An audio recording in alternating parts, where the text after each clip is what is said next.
and Yijin both have been really standout junglers in this tournament for their teams, have been looking pretty good. And Yijin was able to get his one win on a Zac, another very strong ganking jungler. He looked solid on Lee Sin, so he certainly does have some depth to his champion pool. Yeah, we need to see how EVOS have evolved. Of course, their first game against LMS's Flash Wolves, day one, feels so long ago now. It was chaotic, it was messy, it ended in 27 minutes. And EVOS got obliterated. Yep.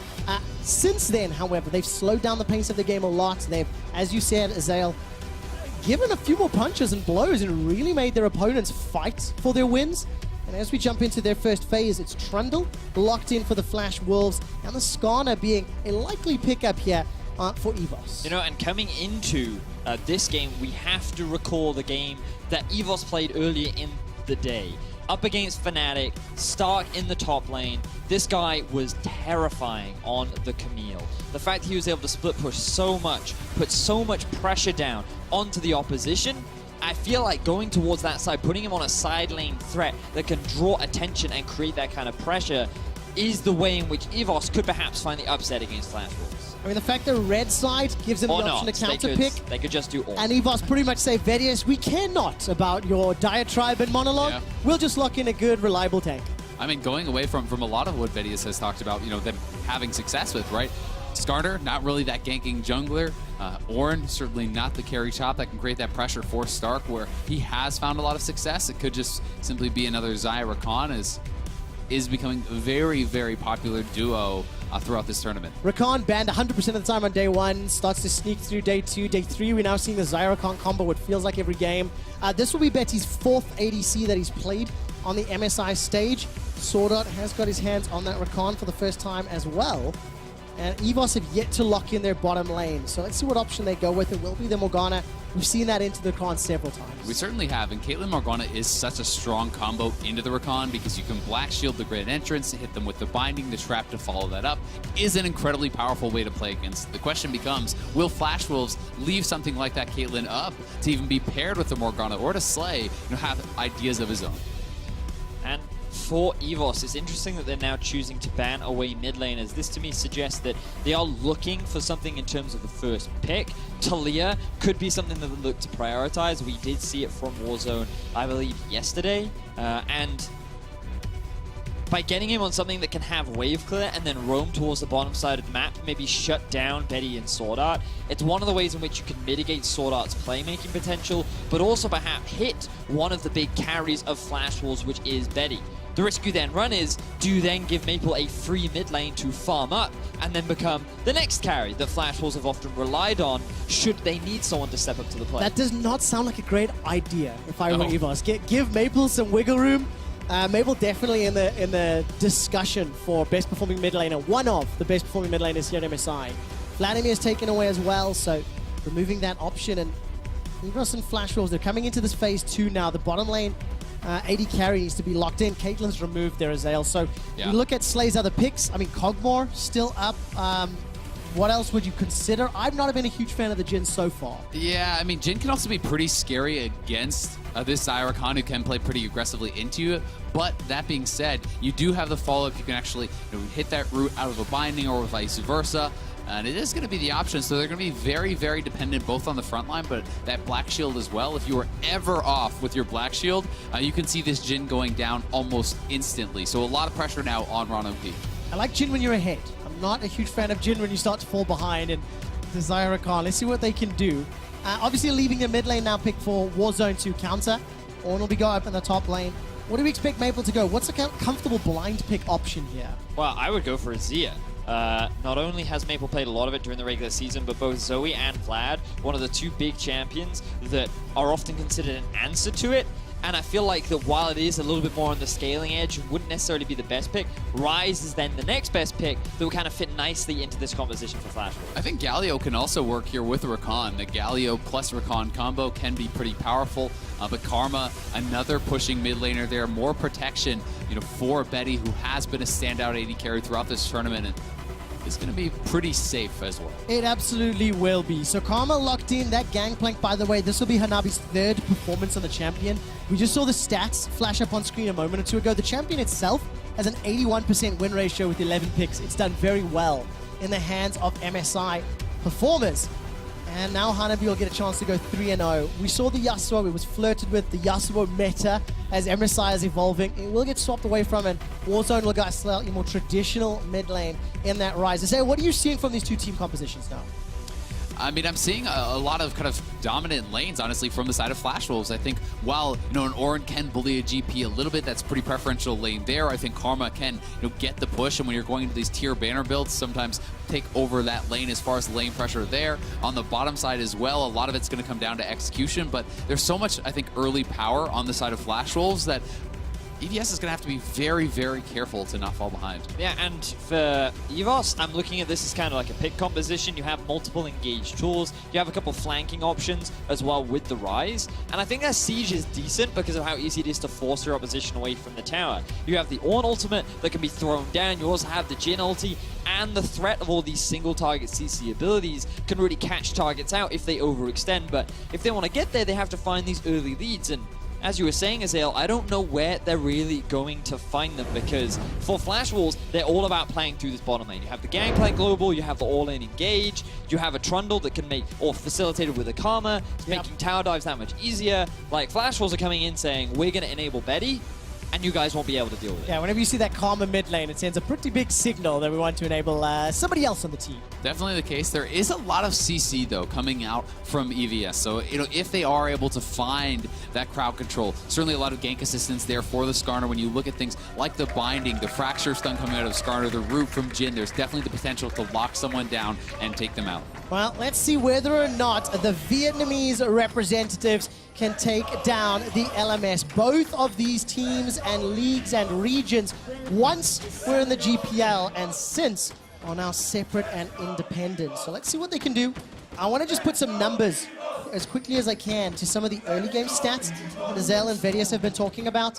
For EVS, in one of their 5 games this groups, they managed to pick up the first dragon. In 2 of the 5 games, first blood, and 0 of them did they get the first tower. To contrast that with Flash Wolves, 4 out of 5 games they got first blood and first dragon, and in all 5 of their previous games, they got the first tower. And they've got lanes that can facilitate all of those things together. Trevor, are you implying that the Flash Wolves are good at League of Legends? I am indeed. They're 5-0, and they're trying to make it 6-0. Both teams just going to wave at one another, challenge Yijin Spire. Jules will take that one down. But let's keep a close eye on this early game, because EVOS, they threw themselves in the kitchen sink at Flash Wolves a couple days ago.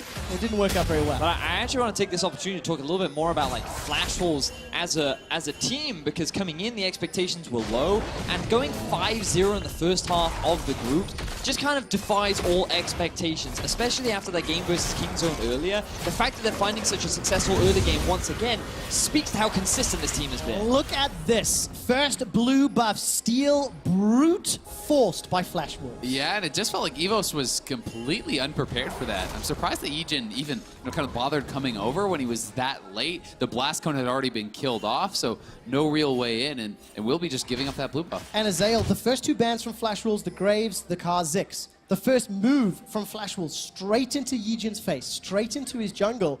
Very clear who Flash Wolves are trying to get uncomfortable and just off his A game as we start the cycle. And look at Mujin. I think he actually wants to meet him perhaps at the red buff or even the Raptors. He's just trying to straight up be in his face, and you can do this if you're pushing lanes. Oh, will Slay get slayed? No, manages to flash away, got caught by the knockup, and Mujin sends his regards, gets a little bit of a chomp onto Yijin.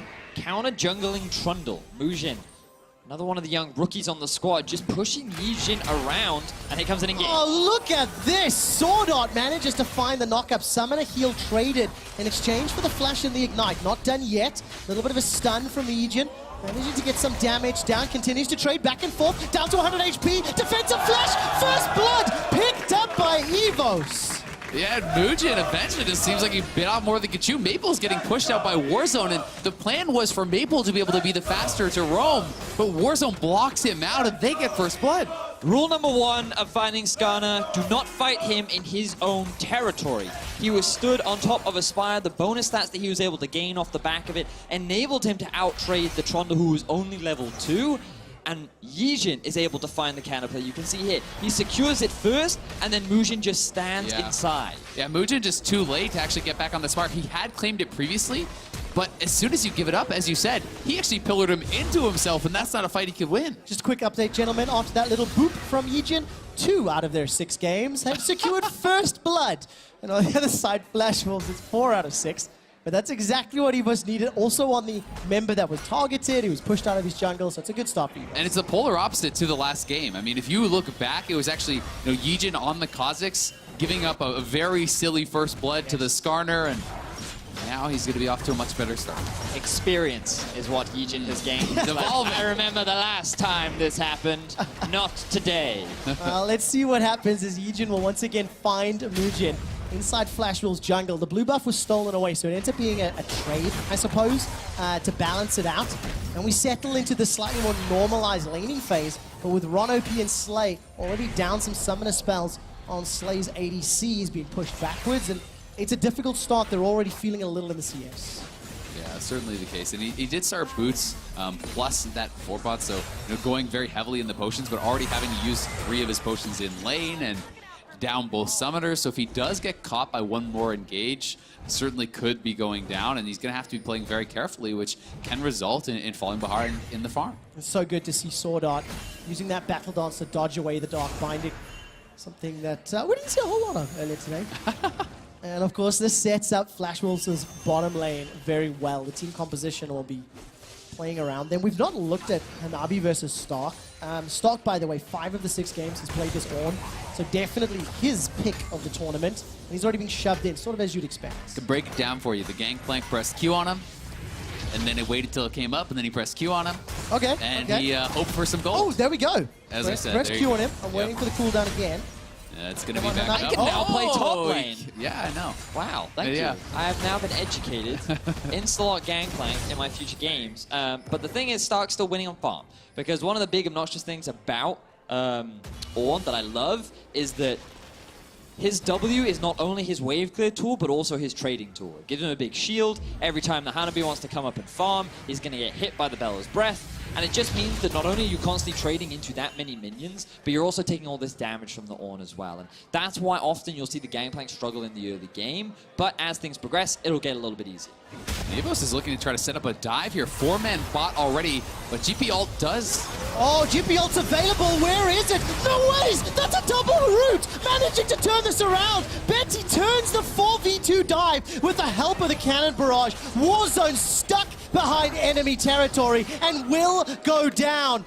Betty picks up the kills and they turn that around. Yeah, that was the disaster dive there for EVOS with a GP ultimate available. Ron OP is the one tanking the turret. He goes down almost immediately, and Flash Wolves bot lane are going to get so much of that. And you could see that EVOS, they were trying to be proactive. They wanted to get ahead of Flash Wolves before they were able to make this level 6 all-in play towards the bot side of the map, but the execution wasn't there. So initially, Slay takes a tower shot. Ron OP is now tanking the tower, and he effectively just dies to the tank. I don't think he realized he had turret aggro. He actually pulled the turret aggro with his W. He dropped it early, and I think he thought someone else was tanking and just really lost track of the situation there. And that is a very, very hefty price to pay. That sucks. Cannon Barrage picks up 1 kill, Betty the other, and Sword Art the final. So 3 kills in that turned around dive. The Blade Caller from Betty tagging 2 of the members diving in. Very nicely done. Ron OP and Slay will get some chip damage out of Sword Art, but not a huge amount. And it's always such a bad feeling as a top laner. If you're Stark here, like, yep, doing pretty well, up in farm. Gangplank ults bot, gets a kill and an assist, and you already know Gangplank is going to outscale you, so you kind of have a limited amount of time where you get to have pressure, and that just cuts it down that much more. It does indeed. A little bit of an engage here onto Ron OP. Almost gets burst down. There's no flash from Betty, though. They're going to get that out from Ron OP. He's able to escape with his life. BF Sword, attack speed Danger into a Zeal. So Betty's going to be very happy with any of these trades. And Stark goes in with the Bellow's Breath. Fall of the Forge God is available to him. He decides not to pull the trigger. Slay and Ron OP keep trying to go for these trades in the 2 versus 2, and they honestly just keep getting outplayed. Sword Art utilizing the Rakan's mobility extremely effectively, forces so much pressure down onto the duo of EVOS, and they're constantly being put on the back foot. But Yijin has appeared once again. Looking at the teleports, unavailable. Gangplank ulti, unavailable. The Stark. The Ornn Horn comes down. That will force the flash from Hanabi, and you just not gone into the bottom lane yet. Remember the last time Stark did this, he solo killed Impact, so Hanabi was like, I must flash if I see Stark ult, and I will be able to survive. But once again, good pressure being applied there from Stark. Definitely the case, and Yijin, unfortunately for EVOS, not able to find anything on the bottom side of the map, but he has everything available, Predator, Flash, etc. Oh, okay, good. Stark manages to break down the pillar. Flash is available to him, needs to flash in, get over the wall, won't be able to do so. Mujin just finds him wandering through the river.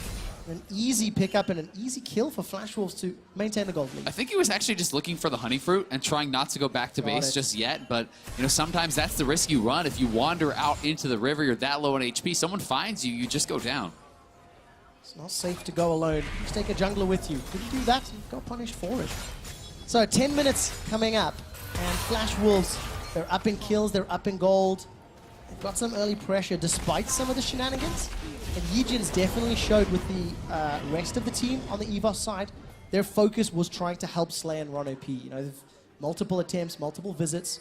It hasn't really paid off yet. But Yijin still has not actually pulled the trigger on his ultimate. When you have that Flash ultimate available with Skarner, you want to be executing on those ganks early and often, and this is what we have to see them be able to pull off. I mean, Jhin ultimate is up, the Morgana ultimate is up, everything is available for Skarner. You need to be able to capitalize on this.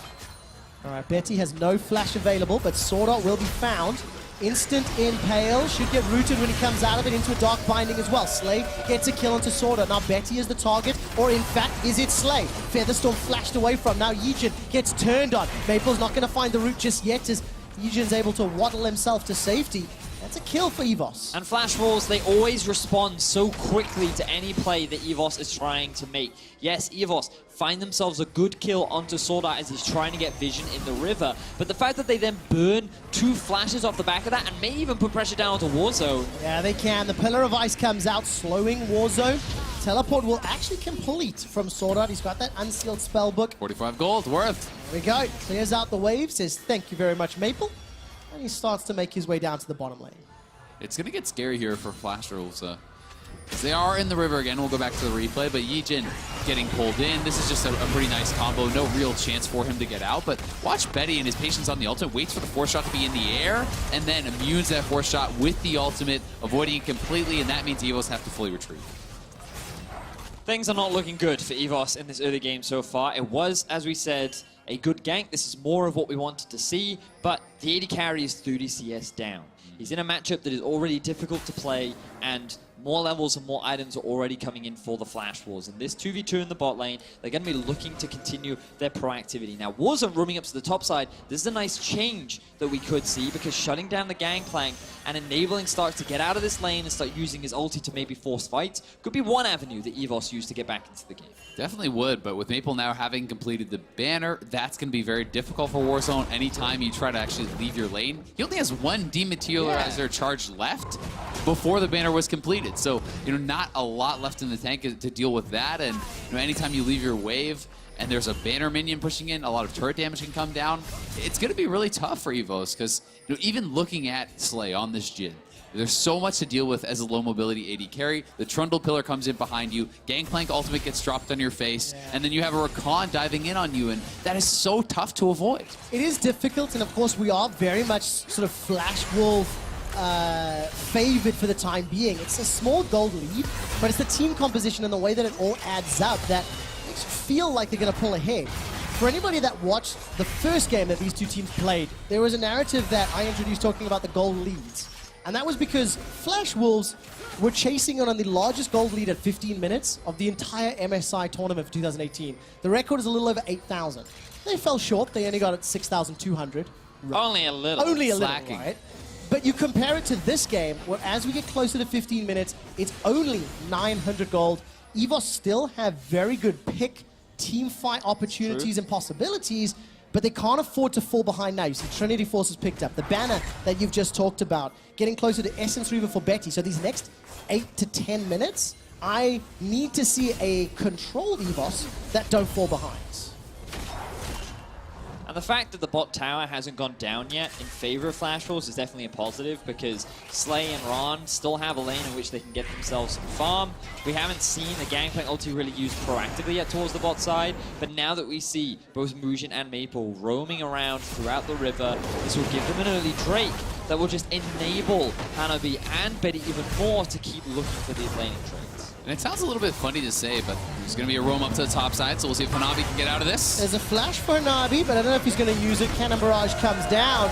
Good double team, and this is something you guys talked about, how Warzone could put Gangplank behind. Yeah, very nicely done by EVOS, and Flash Wolves at the same time. You know, it sounds funny to say, but they can be pretty happy sometimes with playing an extended laning phase when you have Gangplank who's going to be farming off of this Ornn who's going to be scaling up, when you have a Trundle who's going to be outscaling the Skarner and a Karma who's going to have a lot of teamfight effectiveness. You don't always need to actually pressure and try to get a turret. You can just sit in these extended laning phases and wait for your item spikes to come through. And Azel, you talk about the extended laning phase. Despite being down 30 CS, Hanabi's up 300 gold. And there's just a replay of obviously Stark setting it up and Warzone bringing it home. Yeah, it's nice to see that EVOS aren't just sitting around, not doing anything, waiting to sort of lose control of the map. Making plays towards the Gangplank is kind of a shift in terms of their playstyle after failing to find any big avenues down bot. And now they've actually been able to close the goal gap a little bit. One of the big reasons why Flash Wolves is able to stay even is because their AD carry has a big lead, but also because of the Kleptomancy gold that Hanabi is picking up for himself. So, EVOS, much better early game compared to when they last met. Definitely very, very much better. I mean, Yes, last there's game the understatement of the last game century. was essentially decided by this point. So EVOS is very, very close, but we want to see them continue to use their playmaking abilities, right? I am really looking at the Skarner. I'm looking at the Skarner ultimate. You need to continually attack your opponents, use your advantages there, because their CC is very powerful, and if you continually get kills with your Skarner ult, with your Ornn ultimate, and these big playmaking abilities, that's how you can kind of get the game going more in your favor and establish the gold leads that you may need to win some later team fights. Well, we'll keep our eyes on the coordination. Azel, I've got a question for you. We've discussed backstage itemization a lot, and good things, bad things. What do you make of the Jhin build with the Swifty boots into rapid fire cannon? Do you like it? Do you dislike it? So I think against a team like this, it actually makes a lot of sense because you have a lot of trouble staying safe and maybe a fight breaking out, but essentially the thought process here with Swifty Boots and Rapid Fire and the Fleet Footwork is you have a lot of movement speed, you can move around, and you should always be able to get your fourth shot off for these beneficial trades. I'd also say the added benefit here is, you know, the reduction in slows, coming up from a Trundle Pillar, the Gangplank ultimate. There's so many things you have to stay safe from, and you know the difference between a team fight where he steps just barely back enough and avoids Sword Art's engage and one where he does not can completely decide a game. So I think it makes a lot of sense here.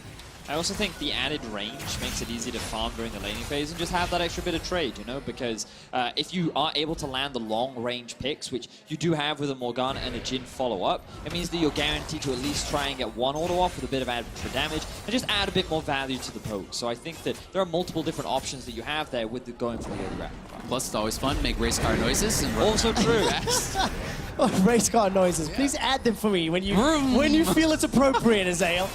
By the way, at the beginning of the game, I said that Flash Wolves in 4 out of 5 games had the Dragon. It is now 5 out of 6 for the first Dragon. They also have secured first Tower Blood in every single one of their games. Yijin has found the Flash Impale. The tower will fall in the backside, but the call of the Forge God comes down. Will EVOS win the team fight? The damage and the combo from the Flash Wolves is tearing EVOS apart. The first victim is Yijin. Stark gets taken down as Mujin chomps him out. Hanabi's able to flash for safety, and look at that Pillar of Ice. It slows down 3 members of EVOS. Ron OP gets a realm warp to safety, and EVOS escape with 3, but they lose the tower and 2 of their members. Man, Stark played that fight as well as he could, but it was Hanabi that was ripping the backline apart of EVOS. They tried to force a fight because they recognized, hey, we need to go for something, and we can get a good fight set up here with Stark coming in from behind, but unfortunately, in terms of the execution and in terms of individual playmakers, it was Flash Wolves that were able to come out on top. Yeah, and the Black Shield was missing from Slay. You can't allow that Jhin to get caught like that when you're investing into all this move speed, we're investing into that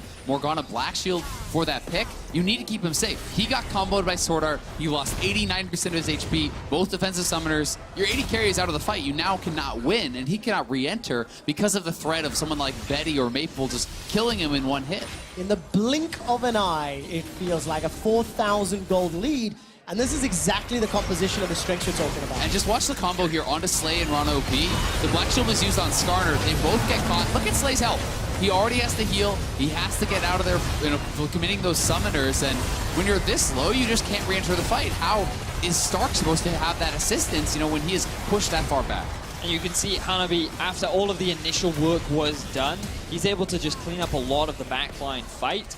And it was just like a 3-man knockup into Ryze, basically just only being able to hit Mujin in front of him. One of the big weaknesses of Ryze is the fact that you can body block. He does have the short range on a lot of his abilities too. And while his damage was high, that damage wasn't impactful enough to swing the fight in EVOS' favor. And you just look at the AD carry difference there, right? More than double the damage put out by Betty because Slay was chunked out so quickly. And it comes down so much to execution in these fights as Mujin has a little dance. Just busting a few moves there. I saw you busting some moves yesterday. Oh, I tried my best. Garen impersonation. It's one of my favorites.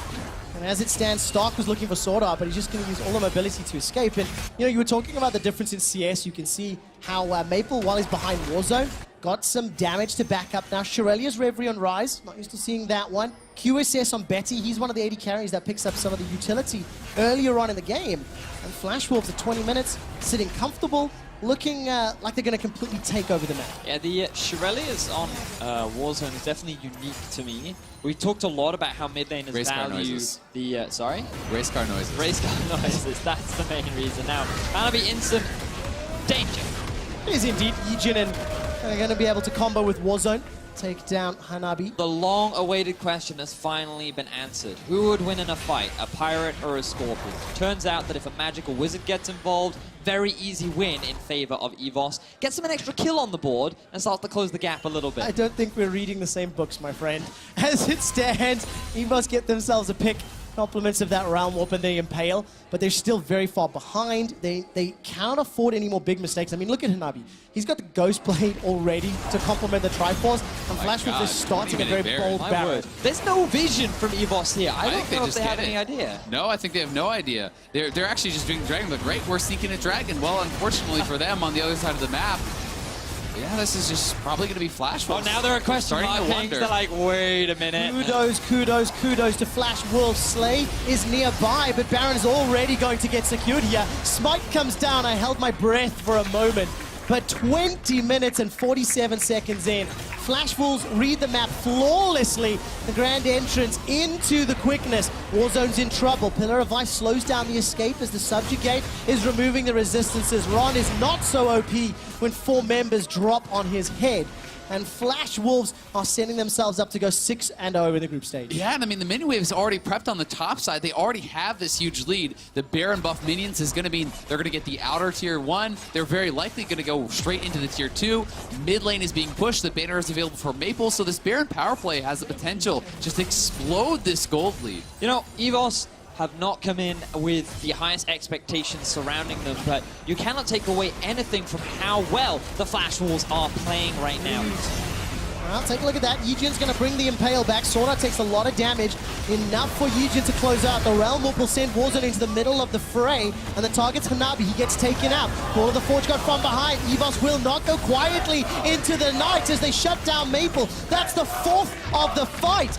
Baron buff and the Baron power play will be impacted. But a reminder that EVOS are still 6,000 gold down. That was a great team fight, but they need a whole lot more. But that was still a huge team fight, quick shot for EVOS. The fact they find 4 kills onto a Baroned up Flash Wolves who had such a big lead would give them so much more momentum coming back into the game. Think of all the towers they'll be able to pick up, and they might even look for a kill into Betty. Well, they're going to try. Bella's Breath is started by Stark. Not going to be followed up, though. Maybe just buying some time, zoning Betty away so Warzone can chip away at that tower.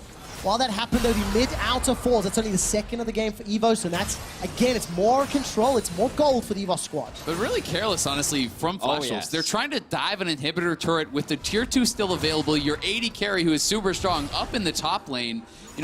This is not something you need to go for. Just take the turret. You just got Baron. You're getting 2 turrets on the top side. They're going in so far, trying to dive past that. Yijin gets pulled in. The rest of the team is trying to follow up in between 2 turrets while Betty is on the top side of the map. That's not something you can really go for, and it just feels like not giving that respect to your opponents. Hey man, they still got the tier 2 turret. They did. It only cost them 4 people. I mean, thing is, when you see how those team fights go, EVOS have some great team fighting tools if they can find the right targets and have the opportunity. But as it stands, Slay needs to get a lot more damage. He's got himself the Infinity Edge, got himself the Rapid Fire Cannon. There's a Void Staff for Warstone, so they are scaling. They're becoming a lot more relevant. Thing is, there's a minute left on the Baron. Flash Wolves, with the goalie that they have, they might look to go for another fight right now, given the strength that they're feeling. And yeah, they're using the Gangplank to just zone EVOS away. They are to secure themselves another in hit. Follow Sword Art, follow Sword Art. He's got himself a flash, he's got quickness available. There's only one black shield on the side of EVOS. The inhibitor may just go down. There's Sword Art, insta-flash from Slay. Stark manages to get the call of the Forge Guard down, but it's not going to be enough. The feathers fly, called back by Betty. Stark will be falling after. The inhibitor's the next target is now Slay. Flashless gets run down. This is looking like an ace for Flash Wolves. The shutdown onto Warzone. Ron OP gets knocked up into the air. Flash Wolves are going to consider the dive into the Fountain Tower. Ron OP's healing up, manages to survive. Not long enough. It's an ace for the Flash Wolves and the base to determine the game. The Nexus turrets are falling, and just as the Baron buff times out, Flash Wolves remain undefeated at 6-0. Flash Wolves take down EVOS. It was competitive through the early game, but it was Flash Wolves that take over in that mid-game. 20-minute Baron, a master stroke here, was not spotted by EVOS until much too late, and they played their composition extremely well. As they always said it, the team composition from Flash Wolves, it had this gigantic spike in the mid-game. 1 and 2 items. Flash Wolves used that exceptionally well. And despite the growth that we are seeing from EVOS, the improvements game on game, it's just not enough to topple the #1 team at MSI. And it's so hard to really make a Jin pick work into a composition like this. They put so much of a difficult responsibility here onto Slay. I mean, he only gets out 6,000 damage or so, which is so much less than you really do need. He got shut down in the laning phase. He was so far behind. And while Slay, in the final team fight, he had a couple of clutch flashes, it wasn't quite enough at that point in the game, and Flash Wolves just continue their dominance. It is so impressive how after the loss of Casa and after the loss of MMD, they pick up 2 rookies, their first appearance on an international stage, and they just crush the competition. 6-0, looking safer and safer. The next team below them only has 3 wins. And of course, if you look down at EVOS now with 1 win and 5 losses, it becomes exceptionally more difficult for them to try and crack the top 4, to try and crack that semi-final round in the trip to Paris. Especially when you look at the quality of teams that they would have to be able to defeat. You almost have to run the table at that point. Yes. If you are EVOS, but while Flash Wolves aren't locked in, they're getting pretty close. Oh yes, very, very close indeed. I would like to show you that final team fight that's brought to you by Acer Predator. And Vedius, you were talking about just how good they were. I was talking about Sword Art in the engage, and he just pinpoints Fine Slay, zones him away. Yeah, I think there are a lot of good stuff that happens from Flash Wolves here. Slay, he recognizes it, and then with a very quick flash, but then the charm is still available for Sword Art. He uses it onto the Skarner, so that even though an ulti comes in onto Betty, he doesn't actually go anywhere. And I love how Flash Wolves are just acting as bodyguards for Betty, essentially, here, escorting him, and he's playing against the wall. There's no real way for Warzone to actually get any cues through to him. They're blocking all the skill shots. They know he is their win condition, and you know, Betty playing out these team fights, and honestly, the entire tournament so well, showing us another pick he can be successful on.